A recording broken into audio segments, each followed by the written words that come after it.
अब तपाईँ सुन्न सक्नुहुन्छ रेडियो कार्यक्रम भन्छिन आमा।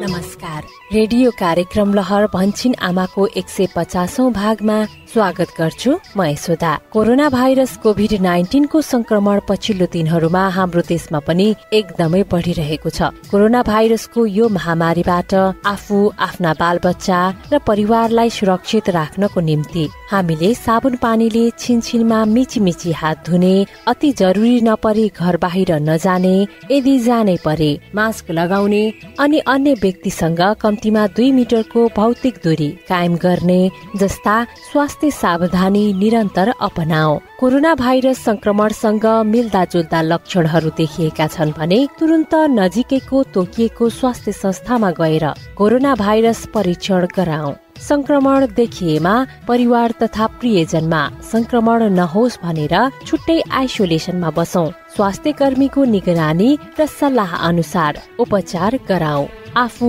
आफ्ना बालबच्चा र परिवारलाई कोरोना भाइरसको यो महामारीबाट बचाऊ। यही सन्देशबाटै कार्यक्रमको आजको यो नयाँ श्रृंखलाको सुरुवात गरौं। भन्छिन आमा कार्यक्रममा हामी हरेक साता यसै समय आमा र बच्चाको स्वास्थ्य र पोषणकै विषयवस्तुहरू समेट्छौं। तपाई हाम्रै बस्ती र समुदायका कथा सुन्छौं, साथमा तपाईकै अनुभवहरूलाई समेट्छौं।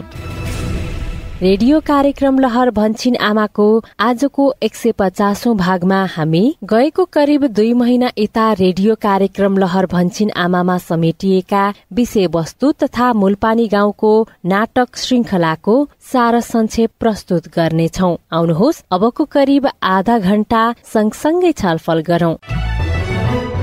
श्रोता, गएको करिब 2 महिना यता हामीले भन्छिन आमाको 141 देखि 149औं भागसम्म गर्भ रहेदेखि बच्चा 2 वर्ष हुन्जेलसम्मको 1000 दिने अवधिका आमा र बच्चाको स्वास्थ्य र पोषणका विभिन्न सवालहरूमा छलफल गर्यौं। यसभित्र हामीले किशोरावस्थामा पोषिलो खानपानको सवालमा किशोरावस्थामा आइरन जन्य खानाको महत्व र किशोरावस्थामा पोषिलो खानाको महत्व भन्ने विषयमा छलफल गर्यौं। त्यसै गरी परिवार योजना र परिवार नियोजनका साधन प्रयोगसँग सम्बन्धित विषयमा रहेर पहिलो गर्भधारणको निम्ति उपयुक्त उमेर, परिवार योजनासँग जोडिएका गलत धारणा, वैदेशिक वा घरबाट टाढा रोजगारमा रहेकाहरूका लागि घर फर्कदै गर्दा परिवार नियोजनका साधनको महत्वको विषयमा रहेर कुराकानी भयो। त्यसै गरी बच्चालाई झाडा पखाला हुँदा गर्नुपर्ने उपचारको सवालमा पुनर्जलीय झोल सकिएपछि पनि झाडा पखाला भएको बच्चालाई 10 दिनसम्म नियमित जिंक चक्की खुवाउनुको महत्व, झाडा पखाला भएको बच्चाको उमेर अनुसार जिंक चक्कीको मात्रा र खुवाउने तरिका अनि जिंक चक्की औषधि मात्र नभएर सूक्ष्म पोषक तत्व पनि हो भन्ने जस्ता महत्वपूर्ण विषयहरूमा पछिल्लो 10 सातासम्म छलफल गर्यौं। यो सँगै हामीले तपाई हाम्रो जस्तै गाउँ बस्ती मूलपानी गाउँको धारावाहिक नाटक श्रृंखला पनि सुन्दै आइरहेका छौं, जहाँ हामीले नियमित पात्रहरू शशिकला आमा, अरुण, संगीता, विजय, जानुका, विकास अनि शर्मिला, नेत्रलाल लगायतका कथा सुन्दै आएका छौं। मूलपानीको घटनाक्रम अहिलेसम्म कसरी अगाडि बढ्यो अनि यी पात्रहरूको जीवनमा के कस्ता उतार चढावहरू आए, एकपटक सरसर्ती सम्झने प्रयास गरौं। प्रस्तुतिमा हुनुहुन्छ मूलपानी गाउँकै आमा अर्थात् हाम्री शशिकला आमा। नमस्कार, म शशिकला आमा। कोरोना कहरको दबदबा बीच गएको करिब 7 महिना अघिदेखि नियमित र निरन्तर प्रस्तुत हुँदै आएको हाम्रो मूलपानीको कथा नियमित रूपमा सुन्दै आउनु भएको छ भने तपाईले हामी मूलपानीवासीलाई त पक्कै चिन्नुहुन्छ नै। तर यदि आज मात्र हामीलाई पहिलो पटक सुन्दै हुनुहुन्छ भने पनि पिर नगर्नुस्। आज म सारांशमा मूलपानीमा प्राय भेटिने पात्र र तिनका कथा वस्तु र अवस्था सुनाउँछु। तपाईलाई थाहै छ कि हरेक 10 अङ्कमा हामी मूलपानीको कथालाई फर्केर हेर्छौं। पछिल्लो 9 सातामा के भयो त मूलपानीमा, आज पनि ती घटनाहरू निहाल्ने छौं। कोरोना कहरको दबदबा बीच पनि रेडियो कार्यक्रम भन्छिन आमा नियमित प्रसारण हुँदै आएको छ। यो क्रममा 1000 दिने आमा तथा बच्चाको कथा र कोरोनाले कस्तो प्रभाव पारिरहेको छ भन्ने कुरा पनि सुनिरहेका छौं। यसमा भएका खास घटनामा म मेरै परिवारको कुराबाट सुरु गर्छु है। मेरो छोरा विजय र बुहारी जानुकाकी 1 वर्षकी छोरी निकितालाई झाडा पखाला लागेको थियो, तर अहिले जाति भइसकिन् अनि हाँस्दै खेल्दै बसिरहेकी छिन्। विजय कोरोना महामारीको कारण विदेशको काम रोकिएपछि गाउँ फर्किएको हो। ऊ अहिले त गाउँकै उदाहरणीय नमुना कृषक बनिसकेको छ। तपाईँ त पालिका भरिकै नमुना कृषक हुनुभएको चर्चा छ त। तपाईँलाई धेरै धेरै बधाई छ है विजयजी।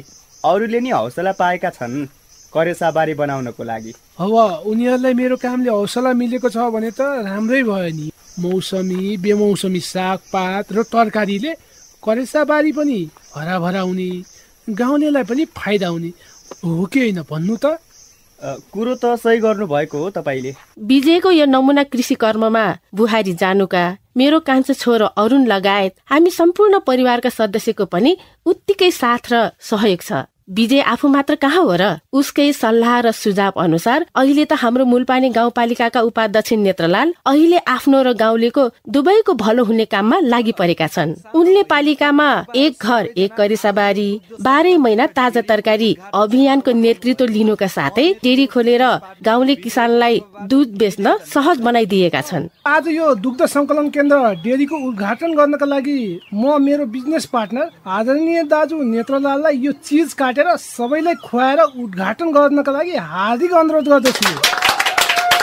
धन्यवाद मेरो प्यारो भाइ विजयलाई। विजय नेत्रलालजी सबैलाई मेरो शुभकामना। अबदेखि तपाईहरू सबै गाउँलेले निर्धक्कसँग हाम्रो यो डेरीमा दुध ल्याउनु होला र दुधको उचित मूल्य पनि हामी दिनेछौँ। कुरा त सही हो नि नेत्रलाल दाइको। अनि विजयको सल्लाह अनुसार पालिकावासीको निम्ति तयार पारेको 1 घर 1 करेसाबारी 12 महिना ताजा तरकारी अभियान पनि पालिकाको योजनाका रूपमा सर्वसम्मतिले पारित भएको र अब कार्यक्रम चाँडै नै लागू हुन्छ भन्ने कुरा पनि यहाँ बताउन चाहन्छु। उपाध्यक्ष नेत्रलालको यो सकारात्मक नेतृत्वको बाटोतर्फको यात्रा देखेर नै हो कि एक समय नाना भाती ताना बानामा नेत्रलाललाई समेत उक्साएर हिँड्ने विकास पनि एउटा दिगो बाटो समात्न खोज्दैछन्, तर सही तरिकाले वा गलत मनसायले। त्यो भने हामी अझै ढुक्क साथ भन्न सक्ने अवस्थामा छैनौं। अब तपाईँ त पालिकाको उपाध्यक्ष, शक्ति पनि छ, अधिकार पनि छ। तपाईको पावरले मलाई यसो केही मिलाइदिनु पर्यो भनेको हो क्या? अब नयाँ आर्थिक वर्ष पनि सुरु हुन लाग्यो। ठेक्कापट्टाको टेन्डर पनि खोल्दै होला गाउँपालिकाले। यसपालि त्यो फेदी खोलाको ठेक्का चाहिँ मलाई मिलाइदिनु पर्यो क्या बालुवा गिट्टीको। अनि विकासले पनि मूलपानी गाउँको विकास गर्छ, बुझ्नुभयो? लो त्यो त सबै प्रक्रिया अनुसार हुन्छ नि। ठेक्का खुल्छ, अनलाइन आवेदन हाल, अनि प्रक्रियाबाटै छनौट हुन्छ नि। त्यसमा मैले के मिलाउने र? हुन पनि यी विकासले त मलाई पनि कम्ती दुःख दिएको होइन नि। उ बेला मलाई मात्र कहाँ हो र? कोरोना संक्रमित भएर हामी गाउँले सबैले त्यत्रो स्याहार सुसार गर्दा पनि कहिले गुण सम्झेनन्। उल्टै कति पटक हामीलाई घरमै आएर धम्काए पनि। हामीलाई मात्र कहाँ हो र? घरमै पनि जिम्मेवार नबनेको गुनासो उसकी श्रीमती शर्मिलाले बेला बेलामा गरेको तपाईँ हामीले सुन्दै आएकै हौ। तपाईँ चाहिँ सधैँ यसै गरी नहुने काम गर्दै बरा लिएर हिँडेर मात्र कसरी पुग्छ है बुढा? केही गरौँला के, म पनि सोच्दैछु। सोचेर मात्र काम हुँदैन क्यारे, हात चलाउनु पर्यो नि केही गर्न त। छोराको पनि पढाइको खर्च बढ्दैछ, छोरी पनि अब ठुली हुँदैछ, अलि सालमा स्कुल पठाउनु पर्छ। यता बहिनी निसाको पनि अब पढाइ राम्ररी गरिदिनु पर्यो। घर खर्च बढ्दो छ, अब नि बरा लिएर मात्र हुन्छ? अब त सिधै झ्याम्मै ठेक्कापट्टामा हात हाल्ने हो। अनि ठेक्कापट्टा चाहिँ थालीमा राखेर दिन्छन् नि, होइन? कसरी हात पार्ने मलाई पनि थाहा छ। सम्झनु भएको छ नि विकासको उटपट्याङ। अलि अगाडि पनि त 15 वर्ष उमेर पनि नपुगेकी बहिनी निसाको झन्डै बिहे गरिदिन लागेको। धन्न निसाले विद्यालयमा संगीतालाई भन्न पाइन् र त्यस्तो हुन पाएन। मेरो दाइ विकासले मेरो बिहे गरिदिन लाग्नु भएको छ। मलाई त मिस अहिले बिहे गर्ने नै मन छैन, उमेर पनि भएको छैन। मलाई त अझै पढ्न मन छ मिस। हो र? अनि उमेर कति भयो नि तिम्रो? 15 वर्ष पुगे मिस। मलाई एकदमै डर र चिन्ता लागिरहेको छ। ल तिमी चिन्ता नलिऊ निसा, म छु नि, म कुरा गर्छु विकास दाइसँग। विद्यालयमा पोषण कक्षा लिन गएको बेला निसाले संगीतासँग यो गुनासो गरेपछि संगीता ढिलो नगरी विकासको घर पुगिन्। उनलाई सम्झाइन् 20 वर्ष उमेर नपुगी बहिनीको बिहे गरिदियो भने यसले बहिनीको ज्यानमै जोखिम हुन सक्छ भनेर समेत विकासलाई सम्झाइन् र अन्ततः निसाको बाल विवाह रोकियो। हेर्नुस् विकास दाइ, पहिलो कुरा त कानूनले नि बन्देज गरेको कुरा, अनि अर्को कुरो 20 वर्ष पनि नपुगी बिहे गरिदिँदा कम उमेरमा नै गर्भवती भई आमा र बच्चाको स्वास्थ्यमा गम्भीर समस्या आउँछ र ज्यान समेत जान सक्ने जोखिम हुन्छ। ए हो र? हो नि दाइ। अब निसाको ज्यानै जाने खतरा हुन्छ भने त अहिले किन बिहे गर्नु त? 20 वर्ष भएपछि गरिदिउँला नि। मलाई पनि त बहिनीको माया छ नि। बेला बेलामा यस्ता क्षुद्र क्रियाकलाप गरिरहने विकास पनि सुध्रिएर जिम्मेवार बनिए त कति राम्रो हुन्थ्यो है। अनमी संगीता लगायत हामी सबैको सद्भाव र प्रयास यही रहनेछ। अनमी संगीताको प्रसङ्ग आइहाल्यो। उनी गाउँलेको स्वास्थ्य राम्रो बनाउन हरक्षण सक्रिय, मेहनती, इमान्दार र आफ्नो कर्ममा लगनशील छिन्। त्यही भएर मलाई त संगीता एकदमै मनपर्छ। मेरो कान्छो छोरा अरुणसँग पनि उसको राम्रो मित्रता छ। विवाह होइन होला? अब तिमीलाई के ढाट्नु र? इन्गेजमेन्ट गर्ने अनि विवाह चाहिँ पछि गर्ने भन्ने कुरा भएको छ। भोलि चाहिँ हेर्न आउने रे। मलाई त कस्तो लाग्यो नि। साथीको विवाहमा त खुसी पनि हुनुपर्छ नि। खुसी पो हुनु पर्दैन त अनि? बधाई छ है विवाहको लागि। किन हाँसेको? तिमीलाई जिस्काएको मात्रै हो। मेरो कान्छो छोरो अरुण बिहेको कुरो गरे कि पन्छिन्छ। लोकसेवा पास गरेर अधिकृत बनेपछि मात्र बिहे गर्छु भनेर कता कता संगीतासँग भन्थ्यो रे भन्ने चाहिँ सुनेकी थिएँ मैले नि। जे होस्, ऊ आफ्नो जिन्दगी राम्रो बनाउन लागिरहेकै छ। जेठो छोरो विजयको नमुना कृषि त गाउँमा मात्र होइन, अन्यत्र पनि चर्चित भइसक्यो। लिनु आमा, 2200 रुपियाँ छ 2 हप्ताको। यी नेत्रलाल सुध्रिएर पनि राम्रो भयो। धेरै राम्रो भयो नि आमा। यी घरको दुध नि बिक्यो, उचित मूल्य नै पाइयो। सँगै डेरीमा मेरो पार्टनरसिप त छँदैछ। अनि पछि मुनाफा पनि आउँछ। मेरा दुवै छोराहरू अरुण र विजय दुवैले आफ्नो लाइन समातेका छन्। अरूले पनि विजयबाट प्रेरणा लिन थालिसकेका छन्। सम्झनु भएको छ नि, केही समय अगाडि उसको विदेशमा रहेको साथी रमेशले समाचारमा पढेर विजयलाई बधाई दिएको र आफू पनि गाउँ फर्कने कुरा गरेको। नमुना कृषक भइसक्यो नि त। बधाई छ विजय तलाई। धन्यवाद। तर कहाँबाट थाहा पाइस् त यस्तो कुरा? ल, अहिलेको डिजिटल युगमा पनि थाहा हुन र भने हाम्रो मूलपानी गाउँपालिकाको वेबसाइट हेरिरहेको थिएँ, त्यहाँबाट थाहा पाएको नि। त्यहाँ त तेरो नमुना कृषि बारेमा खबर नि रहेछ। बारीमा तँ उभिएको क्या दामी फोटो पनि छ। ए हो, अस्ति पालिकाबाट मेरो खेतबारीमा नै अध्ययन भ्रमणका लागि आएका थिए नि, त्यहीँबाट राख्नुभयो होला। यता विदेशमा पहिला जस्तो काम पनि छैन, आम्दानी पनि छैन अहिले त। त्यही भएर म पनि अब गाउँ नै फर्क्यौँ कि भनेको। के सल्लाह दिन्छस्? अब बाहिर बगाउने रगत पसिना घरको दाल भात खाएर गाउँमै बगाए धेरै गर्न सकिँदो रहेछ भन्ने चाहिँ लागेछ मलाई चाहिँ। बरु आएपछि तँसँग नै मिलेर कृषि व्यवसाय गर्न मन लागेको छ मलाई। विजयको यो सफलतामा बुहारी जानुकाको पनि उत्तिकै हात छ। अनि हामी परिवारका हरेक सदस्यको पनि साथ छ। हरेक निर्णय गर्ने कुरामा हाम्रो परिवारमा सरसल्लाह हुन्छ। सबैका कुरा सुनिन्छ र उचित के हो भन्ने कुरामा पुगेर मात्र निर्णय हुन्छ। घरभित्रको काम कुरामा होस् या त बाहिरको निर्णय गर्ने कुरामा बुहारी जानुका पनि उत्तिकै सक्रिय सहभागी हुन्छन्। नजानेको कुरा जान्न सुन्न खोज्छिन्। म पनि आफूले जानेको कुरा भन्छु, नजानेको कुरा उनीहरूबाट पनि सिक्छु। जिङ्चकी पुरा मात्रामा 10 दिन खुवाएकोले राम्रो काम गरे जस्तो छ है। हो नि बुहारी, जिङ्चकी औषधि मात्र होइन नि, यसमा त भिटामिन जस्तै सूक्ष्म पोषक तत्व पनि हुन्छ, जसले झाडा पखाला निको पार्नुको साथै रोग प्रतिरोधात्मक क्षमताको पनि विकास गर्छ। त्यही त भयो नि निकितालाई पनि आमा।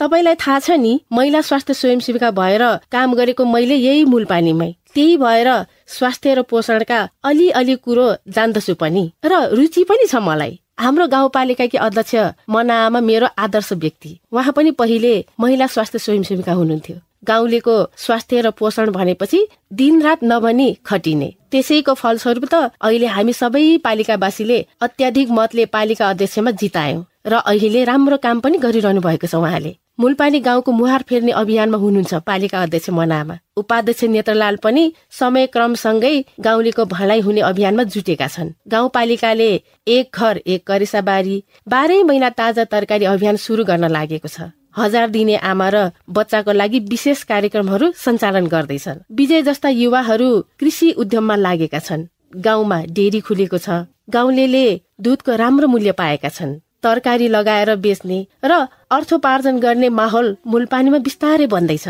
गाउँपालिकाले गाउँका महत्वपूर्ण स्थानहरूमा वाइफाई जोडेकोले त्यसबाट जान्न सिक्ने चाहने विद्यार्थीहरूको पढाइमा धेरै मद्दत गरेको छ। विकास जस्ता भाँडभैलो गर्ने प्रवृत्ति बिस्तारै बदलिने क्रममा छ, वा भनौं बदलिँदै पनि छन्। कोरोनाको कहरले हाम्रो गाउँ मूलपानी पनि त्यसबाट अछुतो रहन सकेन। हाम्रो गाउँमा पनि केहीलाई कोरोना संक्रमण देखियो, तर खुसीको कुरो त्यसलाई जिते पनि। आखिर यो पनि एउटा सिकाइ नै भयो। कोरोनाको कहरले हामीलाई स्वास्थ्य र सरसफाइमा अझ सजग र सचेत हुन झकझक्यायो पनि। बिस्तारै सबै कुरा लयमा फर्कदैछ। कोरोनाको प्रकोप बिस्तारै कम हुँदै जाला। गाउँमा समुन्नति, विकास र समृद्धिका लहरहरू अगाडि बढ्दै जालान् र तपाईँ हामीले चाहेको जस्तै नमुना गाउँ मूलपानी अवश्य बन्ला। यही आशा गर्दा गर्दै मूलपानी गाउँको आउने दिनका घटनाक्रम, पात्र चरित्र र कथा वस्तु अझ रोचक हुने पक्का छ। अरुण र संगीता बीचको सम्बन्ध कसरी अगाडि बढ्ला? उपाध्यक्ष नेत्रलालमा आएको सकारात्मक बदलावले निरन्तरता पाउला कि नपाउला? बरालिएर हिँड्ने विकासमा सुदृढको निम्ति कतिको दबाव पैदा गर्ला? पालिका अध्यक्ष मनामाका आगामी योजना कस्ता होलान्? विजयको कृषि कर्म कहाँसम्म फैलिएला? अरुणको लोकसेवा सपना के होला? दिल र उजेली, रसिक र झन्डाको जोडी बीचको समझदारीबाट हामीले अझै के सिक्न पाउला? स्वास्थ्य संस्थाका अहेब विवेक, पालिकाका स्वास्थ्य संयोजक विश्वको स्वास्थ्य सेवाबाट गाउँलेले अहिले जस्तै लाभ पाइरहलान् नि है? त्यसै गरी अनमी संगीताको सत्कर्मलाई अहिले जस्तै गाउँलेको साथ जारी रहला या नरहला? हाम्रो कथाक्रम आजसम्म आइपुग्दा हामीलाई यस्ता कैयौं खुल्दुलीहरू पनि सृजना गरेका छन्, जसलाई समयक्रमसँगै अगाडि बढ्ने कथाक्रमले क्रमशः मेटाउँदै जानेछ। त्यसका लागि रेडियो कार्यक्रम लहर भन्छिन आमामा मूलपानीको कथा नियमित रूपमा सुन्नुहोस् है। आजको लागि म शशिकला आमा छुट्टिन्छु। नमस्ते। रेडियो कार्यक्रम लहर भन्छिन आमामा भर्खरै हामीले तपाई हाम्रो जस्तै गाउँ बस्ती मूलपानी गाउँको धारावाहिक रूपमा प्रस्तुत भएको कथाको अहिलेसम्मको घटनाक्रम र पात्रहरूको दैनिकीका बारेमा संक्षिप्तमा सुन्यो। कार्यक्रममा अब भने हामी पछिल्लो करिब 2 महिना यता 141 देखि 149औं भागसम्म छलफल गरेका विषयवस्तुलाई सारा संक्षेपमा सम्झिनेछौं। प्रस्तुतिमा हुनुहुन्छ सहकर्मी गोविन्द। सहभागी श्रोता, करिब 2 महिना अघि प्रस्तुत भएको रेडियो कार्यक्रम लहर भन्छिन आमाको 141औं भागमा रेडियो कार्यक्रम लहर भन्छिन आमा सुनेर तपाई श्रोताले आफ्नो व्यवहार परिवर्तन गर्नु भएको अनुभवहरू समेटेका थियौं। यही क्रममा कार्यक्रमको 142औं भागमा हामीले किशोरावस्थामा आइरन जन्य खानाको महत्वका बारेमा चर्चा गर्यौं। यो छलफलबाट हामीले किशोर किशोरीहरूको लागि आइरन जन्य खाना एकदमै जरुरी हुन्छ भन्ने कुरा थाहा पायौं। कर्णाली प्रदेश सुर्खेत प्रदेश अस्पतालका बाल रोग विशेषज्ञ डाक्टर प्रदीप पौडेल। आइरन भनेको चाहिँ एक किसिमको यो खनिज पदार्थ हो। आइरन नभए चाहिँ हेमोग्लोबिन बन्न सक्दैन। जब आइरन कम हुन्छ हेमोग्लोबिन कम बन्छ, रातो रक्तकोषहरू सानो साइजका अथवा कम बन्छन्, जसले गर्दा अक्सिजन शरीरमा पुर्याउन सक्दैन, जसले गर्दा चाहिँ थकान लाग्ने र मानसिक रूपमै पनि एकाग्रता नहुने, पढाइमा प्रगति गर्न नसक्ने किसिमका समस्या चाहिँ त्यसरी आउँदै जान्छ। त्यही भएर आइरन चाहिँ एकदमै महत्त्वपूर्ण छ। सामान्यतया बच्चालाई 10 mg जस्तो चाहिन्छ दैनिक, किशोर अवस्थामा चाहिँ 15, 20, 25 mg सम्म पनि चाहिन सक्छ। त्यही भएर आइरन चाहिँ एकदमै महत्त्वपूर्ण छ। किशोरावस्थाकै सवाललाई निरन्तरता दिने क्रममा कार्यक्रमको 143औं भागमा हामीले किशोरावस्थामा पोषिलो खानाको महत्वको सवाललाई लिएर छलफल गर्यौं। यस छलफलमा किशोर किशोरीहरूलाई हरेक दिन खाना तथा खाजा गरी 4 खाना समूहबाट पोषिला खानेकुराहरू खुवाउनु पर्छ भनेर हामीलाई बागमती प्रदेश काठमाडौँमा बसेर पोषण तथा स्वास्थ्यको क्षेत्रमा क्रियाशील पोषणविद केपी लम्सालले बताउनु भएको थियो। एउटा किशोर अथवा किशोरी 13-14 वर्षको उमेरको एकछिनलाई मानौ, त्यही बिहान 6 देखि 7 बजेको समयमा उसिनेको अन्डा एउटा, त्यसपछि केही हाडे बदाम 4-5 वटा अथवा चाहिँ फर्सी अथवा चाहिँ अरू केहीको बिहा छ भने थोरै खान सकियो।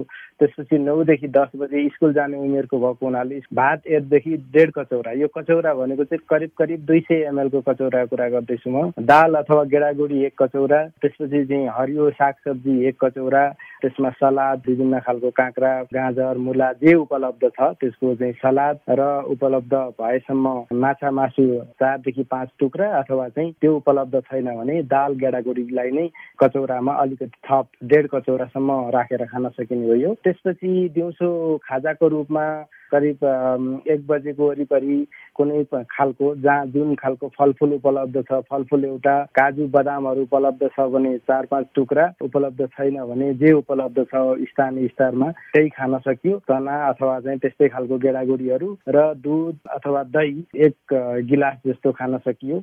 र त्यो सँगसँगै खाजाको रूपमा चाहिँ चिउरा करिब 1 कचौरा जति, चना 1 कचौरा जति, सकिन्छ र सम्भव हुन्छ भने अन्डा पनि त्यसमा राख्न सकिन्छ र कुनै खालको तरकारी 1 कचौरा जति राखेर खान सकियो। साँझ करिब 5 बजेको वरिपरि कुनै खालको सिजनल जुन उपलब्ध छ त्यही फलफुल एउटा, केरा हुन सक्छ अथवा चाहिँ स्याउ हुन सक्छ अथवा जे उपलब्ध छ त्यो एउटा खान सकियो।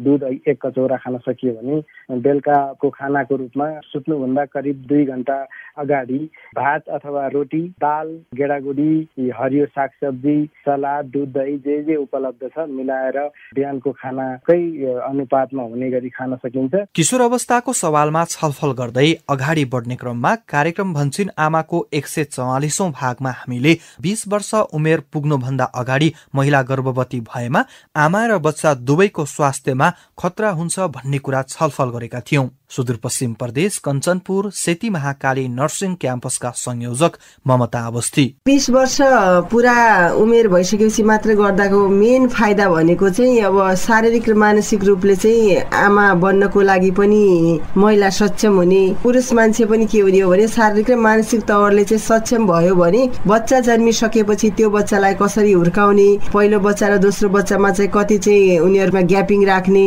अनि आफ्नो पढाइ पूरा हुने कुराहरू छ, आर्थिक रूपले सबल हुने कुराहरू छ हैन। यो सबै कुरा चाहिँ आमा बच्चा सँगसँगै बुवालाई पनि फाइदा हुने कुरा हो के। कार्यक्रम भन्छिन आमाको 145औं भागमा हामीले परिवार योजनासँग जोडिएका गलत धारणाका सवालमा छलफल गर्यौं। यस छलफलबाट हामीले तपाई हाम्रो समुदायमा रहेका कतिपय भ्रम र गलत धारणाको कारणले परिवार नियोजनका साधनहरू प्रयोग गर्न हिचकिचाउने गरेको पाइएकोले यस प्रकारका गलत धारणाको पछि नलागी यी साधनहरू सुरक्षित र प्रभावकारी भएकोले स्वास्थ्य संस्थामा स्वास्थ्य कर्मीहरूसँग सल्लाह परामर्श गरेर दम्पतिले आफूलाई उपयुक्त हुने परिवार नियोजनका साधन प्रयोग गर्न सकिन्छ भन्ने सवालमा छलफल भएको थियो। लुम्बिनी प्रदेश पाल्पा परिवार नियोजन शाखा कार्यालय प्रमुख शोभाकान्त न्यौपाने पाठेघरमा राखेको आयुसिडी कप्परटी सर्दै मुटुमा पुग्छ गरे, पाखुरामा राखेको इम्प्लान्ट सर्दै मुटुमा जान्छ रे, पिल्स खाँदै गयो भने थुप्रिन्छ रे भन्ने जस्ता यो गलत अवधारणाको कारणले एउटा डर र अथवा भ्रम पैदा भएको हामी पाउँछौँ भने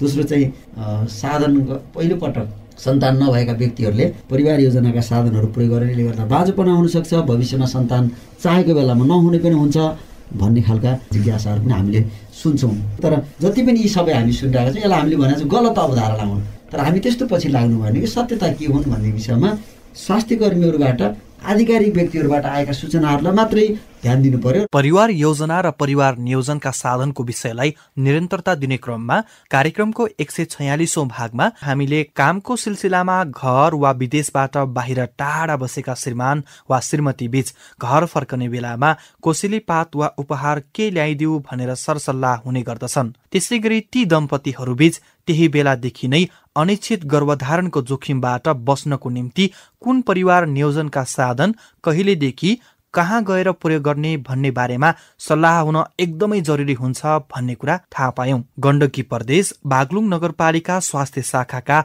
सिनियर अहेब अधिकृत दिल्ली आचार्य घर फर्किने दम्पतिहरूले चाहिँ श्रीमतीले श्रीमानलाई जुन बेला सोध्नुहुन्छ तपाईँ कहिले आउनुहुन्छ, कसरी आउनुहुन्छ, कुन बेला आउनुहुन्छ भनेर सोध्दै गर्दा अब फेरि तपाईँ त आउँदै हुनुहुन्छ, बच्चा बनाउने योजना छैन भने मैले परिवार नियोजनको साधन प्रयोग गर्नुपर्ने होला, मैले के गर्ने भनेर खुलेर कुरा राख्न जरुरी छ। परिवार नियोजनका साधनहरूको बारेमा खुलेर कुरा गर्न सकेनौँ भने फेरि अनिश्चित गर्भधारण गर्नुपर्ने, अनावश्यक रूपमा अरू बालबच्चाहरू जन्माउनु पर्ने र त्यसले परिवारको खुसीलाई चाहिँ कम गर्ने हुनाले हामीले हाम्रो परिवारको खुसीका लागि, हाम्रो समृद्धिका लागि, हामी आर्थिक सामाजिक हिसाबले चाहिँ अलि दह्रो बन्नका लागि पनि परिवार नियोजनका साधनको विषयमा वैदेशिक रोजगारबाट फर्किने श्रीमान र श्रीमतीहरूको बीचमा चाहिँ खुलेर छलफल हुन जरुरी हुन्छ। कार्यक्रमको 147औं भागमा बच्चाको झाडापखालाको उपचारमा पुनर्जलीय झोल सकिएपछि पनि झाडापखाला भएको बच्चालाई 10 दिनसम्म नियमित जिङ्क चक्की खुवाउनुको महत्त्वको सवालमा छलफल भयो। प्रदेश 1 सङ्खुवा सभा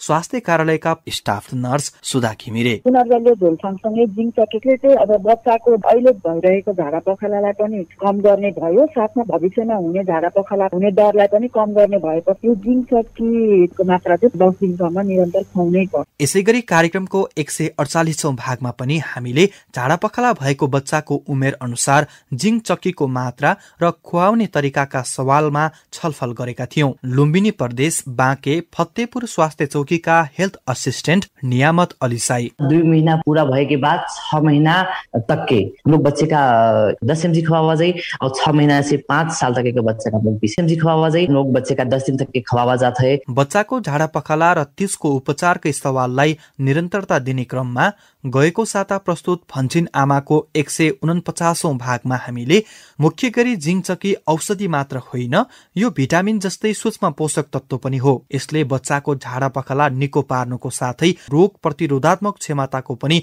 विकास गर्छ भन्ने कुरा थाहा पाएका थियौं। लुम्बिनी प्रदेश नवलपरासी पश्चिम पालीनन्दन गाउँपालिका अन्तर्गत रमपुरुवा स्वास्थ्य चौकी इन्चार्ज सूर्यनारायण चौधरी। जिंक चक्की बच्चा के फायदा करला और ये सूक्ष्म पोषक तत्व जिंक चक्की हमन के आंध्रा के भीतर जोन भी झोल पदार्थ माने खाई जाला रहल जाला, बच्चा के जब खियावल जाला तो झोल पदार्थ के बढ़िया से सोचे खातिर भी जिंक चक्की के बहुत जरूरी पड़ला। ये जिंक चक्की रोग से लड़े वाला शक्ति के विकास करावला। ये जिंक चक्की खिउले से बच्चा चिकित्सक भले से बचावला और मृत्यु दर में कमी ले आवाला। एकर नाते यी जिंक चक्की के लगातार दिन के एक पटक 10 दिन तक खियाके चाहिए। यसरी रेडियो कार्यक्रम लहर भन्छिन आमा आज 150औं भागसम्म आइपुग्दा हामीले 1000 दिने आमा र बच्चाका स्वास्थ्य र पोषणका सवालका यिनै विविध सवालमा छलफल गर्यौं। यो बाहेक कोरोना भाइरस कोभिड-19 को महामारीसँग हामीले जुधिरहेको अहिलेको अवस्थामा कोरोना भाइरसबाट बस्न अपनाउनु पर्ने विभिन्न सावधानीहरू, उदाहरणको निम्ति साबुन पानीले पटक पटक हात धुने, घर बाहिर भरसक नजाने, जानै परे 2 व्यक्ति बीच कम्तीमा 2 मिटरको भौतिक दूरी कायम गर्ने, मास्क लगाउने जस्ता कोभिड-19 विरुद्धका जनचेतनाका सन्देशहरू सन्दर्भ मिलेसम्म हामीले नाटक तथा कार्यक्रमका अन्य खण्डहरू मार्फत यहाँहरूलाई निरन्तर दिने प्रयास गरिरह्यौं। हाम्रा यी प्रयास र छलफलहरू तपाई र तपाई हाम्रो परिवारलाई स्वस्थ र सुरक्षित बनाउनको लागि पक्कै पनि उपयोगी भए होलान् भन्ने हाम्रो विश्वास छ। रेडियो कार्यक्रम लहर भन्छिन आमाको 150औं भागमा आज हामीले गएको 2 महिना यता रेडियो कार्यक्रम लहर भन्छिन आमामा समेटिएका 1000 दिने आमा र बच्चाको स्वास्थ्य र पोषणसँग सम्बन्धित सवालमा भएका छलफल तथा मूलपानीको नाटक श्रृंखला र यसका कथा वस्तुका सार संक्षेप सुन्यौं। आशा छ आजको यो सारांश प्रस्तुतिले तपाईलाई भन्छिन आमा कार्यक्रममा पछिल्ला 2 महिना यता छलफल भएका विषयवस्तुको बारेमा पक्कै जानकार बनायो होला। कार्यक्रम भन्छिन आमामा तपाई 1000 दिने आमा र बच्चाको स्वास्थ्य र पोषण बारे के कुरा सुन्न चाहनुहुन्छ र तपाईलाई कार्यक्रम कस्तो लाग्छ, हामीलाई फोन गरेर भन्नुहोस् है। रेडियो कार्यक्रम भन्छिन आमामा फोन गर्नका लागि तपाईको पैसा नपर्ने नम्बर हो एनटीसी फोनबाट 166001 00 457 र एनसेलबाट 980115 71000। फोन नम्बर फेरि एकपटक एनटीसी फोनबाट 166001 00 457 र एनसेलबाट 980115 71000। निशुल्क यी आइभीआर नम्बरहरूमा हामीले तपाईले नै रेकर्ड गराउनु भएका प्रतिक्रिया पाइरहेका छौं। अबको क्रममा तिनै मध्येको प्रतिक्रिया। मेरो नाम रेखा गुरुङ, मेरो घर मर्स्याङजी गाउँपालिका लमजुङ। मलाई चाहिँ यो भन्छिन आमा कार्यक्रम चाहिँ एकदम मनपर्छ होइन। अनि यसले चाहिँ गर्भवती महिलादेखि स्वास्थ्य सम्बन्धी कुराहरू सिकाउँछ। मलाई चाहिँ एकदम मनपर्छ। उपयोगी र महत्वपूर्ण पृष्ठपोषणको लागि धेरै धेरै धन्यवाद। कार्यक्रम भन्छिन आमा स्वास्थ्य तथा जनसंख्या मन्त्रालयको साझेदारीमा USAID को आर्थिक सहयोगमा सञ्चालित सुआहारा परियोजनाका निम्ति डिजिटल ब्रोडकास्ट इनिसिएटिभ इक्वल एक्सेसले निर्माण गरेको हो। सहभागी श्रोता, आजको लागि भने रेडियो कार्यक्रम लहर भन्छिन आमाको यो केन्द्रीय संस्करणबाट बिदा माग्ने बेला पनि हुने लाग्यो। छुट्टिनु अघि फेरि पनि एउटा महत्वपूर्ण आग्रह। कोरोना भाइरसको यो महामारीबाट आफू, आफ्ना बालबच्चा र परिवारलाई सुरक्षित राख्नको निम्ति हामीले साबुन पानीले छिनछिनमा मिची हात धुने, अति जरुरी नपरे घर बाहिर नजाने, यदि जानै परे मास्क लगाउने अनि अन्य व्यक्तिसँग कम्तीमा 2 मिटरको भौतिक दूरी कायम गर्ने जस्ता स्वास्थ्य सावधानी निरन्तर अपनाऊ। आफू, आफ्ना बालबच्चा र परिवारलाई कोरोना भाइरसको यो महामारीबाट बचाऊ। आजको लागि भने रेडियो कार्यक्रम लहर भन्छिन आमाका सबै सहकर्मीहरू सहित म यसुदा पनि विदा भए। नमस्ते। भन्छिन आमा, परिवारकै स्वास्थ्यका लागि।